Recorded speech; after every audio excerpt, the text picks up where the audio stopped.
আইপিএলে আর খেলা হবে না বাংলাদেশের তারকা পেসার মুস্তাফিজুর রহমানের।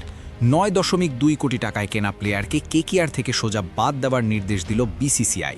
কিন্তু এখানেই শেষ নয়, এর পাল্টা জবাব হিসেবে এবার ভারতের মাটিতে টি-20 বিশ্বকাপ বয়কটের হুমকি দিয়ে বসল বাংলাদেশ ক্রিকেট বোর্ড। ক্রিকেটের এই আগুন কি এবার অন্য খেলাতেও ছড়াবে? ভারতের মাটিতে কি নিষিদ্ধ হতে চলেছেন ওপার বাংলার অন্য ক্রীড়াবিদরাও? এই উত্তপ্ত পরিস্থিতিতে মুখ খুললেন স্বয়ং কিংবদন্তি কপিল দেব। নমস্কার বন্ধুরা, টিএসপিএন বাংলায় আপনাদের স্বাগত। আজকের ভিডিওতে আমরা জানব ভারত বাংলাদেশ ক্রিকেট সম্পর্কের এই হঠাৎ অবনতি এবং এর পেছনের আসল কারণগুলো। ভিডিওটি না টেনে শেষ পর্যন্ত দেখুন, কারণ অনেক গোপন তথ্য উঠে এসেছে।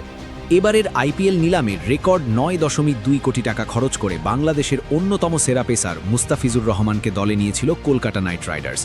নাইট শিবিরে মুস্তাফিজকে নিয়ে আলাদাই উদ্দীপনা ছিল, কিন্তু হঠাৎই পাশার দান উল্টে গেল।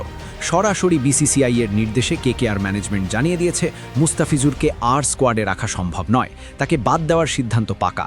কিন্তু কেন এত বড় সিদ্ধান্ত? এর মূল কারণ ওপার বাংলার সাম্প্রতিক পরিস্থিতি। বাংলাদেশে মৌলবাদীদের আগ্রাসন এবং ধর্মের নামে হানাহানিতে সেখানকার সংখ্যালঘুরা চরম নিরাপত্তাহীনতায় ভুগছেন। জীবন্ত পুড়িয়ে মারা হয়েছে দীপু দাসকে। বাংলাদেশে হিন্দু হত্যার এই প্রতিবাদে এখন সামিল গোটা ভারত। আর ওপার বাংলার এই ভয়াবহ ঘটনা প্রবাহের আঁচ সরাসরি এসে পড়েছে এদেশের ক্রিকেট প্রেমীদের উপর। মুস্তাফিজুরকে খেলানো নিয়ে প্রবল জনরোষ ও আপত্তি ওঠার পরেই বোর্ড এই কড়া পদক্ষেপ নিতে বাধ্য হয়েছে। ক্রিকেট তো উত্তপ্ত, কিন্তু বাকি খেলাগুলোর কি হবে? ভারতের মাটিতে কি এবার সব বাংলাদেশি ক্রীড়াবিদকেই নিষিদ্ধ ঘোষণা করা হবে? এই প্রশ্নই এখন বড় হয়ে দাঁড়িয়েছে।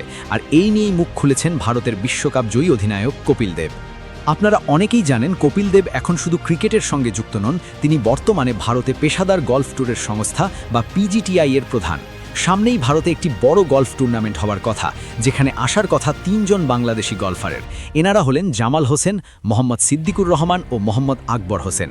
বর্তমান পরিস্থিতিতে তাদের কি ভারতে ঢুকতে দেওয়া হবে, নাকি তাদেরও নিষিদ্ধ করা হবে? সাংবাদিকদের এই প্রশ্নের উত্তরে কপিল দেব খুব মেপে কথা বলেছেন। তিনি জানান, আমরা সাম্প্রতিক ঘটনাবলী নিয়ে কথা বলবো, এখনও পর্যন্ত এই নিয়ে কোনো চূড়ান্ত কথা হয়নি। অর্থাৎ কপিল দেবের কথায় স্পষ্ট, বিষয়টি নিয়ে আলোচনা হবে এবং পরিস্থিতি পর্যবেক্ষণ করেই সিদ্ধান্ত নেওয়া হবে। মুস্তাফিজুরকে আইপিএল থেকে বাদ দেওয়ার খবর চাও হতেই ঘটনা অনেক দূরে গিয়েছে। সামনেই টি-20 বিশ্বকাপ, আর এই ইস্যুকে কেন্দ্র করে এবার বড় পদক্ষেপ নিল বাংলাদেশ ক্রিকেট বোর্ড বা বিসিবি। সরাসরি আইসিসিকে চিঠি দিয়ে বিসিবি জানিয়ে দিয়েছে বর্তমান পরিস্থিতিতে তারা ভারতে এসে খেলতে রাজি নয়। ভারত থেকে ম্যাচ সরানোর দাবি জানানো হয়েছে। তবে ভেতরের খবর হলো, শুরুতে বিসিবি কর্তারা ভারত থেকে ম্যাচ সরানোর দাবি জানাতে খুব একটা রাজি ছিলেন না, কিন্তু ঠিক এই সময়ই আসরে নামে বাংলাদেশের অন্তর্বর্তীকালীন সরকার। সূত্রের খবর, বোর্ড কর্তাদের রীতিমতো চাপ দেওয়া হয় যাতে তারা ভেন্যু বদলের দাবি জানান। সরকারের চাপে বাধ্য হয়ে শেষমেশ বিসিবি ভারত থেকে ম্যাচ সরানোর জন্য আইসিসির কাছে দরবার করার সিদ্ধান্ত নেয়। পরিস্থিতি যেদিকে এগোচ্ছে, তাতে খেলার মাঠ এখন রাজনীতির উত্তাপে ফুটছে। একদিকে বিসিসিআই এর কড়া অবস্থান, অন্যদিকে বাংলাদেশ সরকারের চাপে বিসিবির ভেন্যু বদলের দাবি। সব মিলিয়ে এশীয় ক্রিকেটে এক বড় ফাটল দেখা দিচ্ছে। বন্ধুরা, আপনাদের কি মনে হয়, বাংলাদেশের বর্তমান পরিস্থিতির জেরে আইপিএলে বাংলাদেশি প্লেয়ারদের নিষিদ্ধ করা কি সঠিক সিদ্ধান্ত, নাকি খেলার সাথে রাজনীতি মেশানো উচিত নয়? আপনাদের মতামত নিচে কমেন্ট করে অবশ্যই জানান। ভিডিওটি ইনফরমেটিভ মনে হলে লাইক করুন এবং বন্ধুদের সাথে শেয়ার করুন। ক্রিকেটের সব লেটেস্ট আপডেটের জন্য টিএসপিএন বাংলা সাবস্ক্রাইব করে আমাদের পাশেই থাকুন। দেখা হচ্ছে পরের ভিডিওতে। ধন্যবাদ।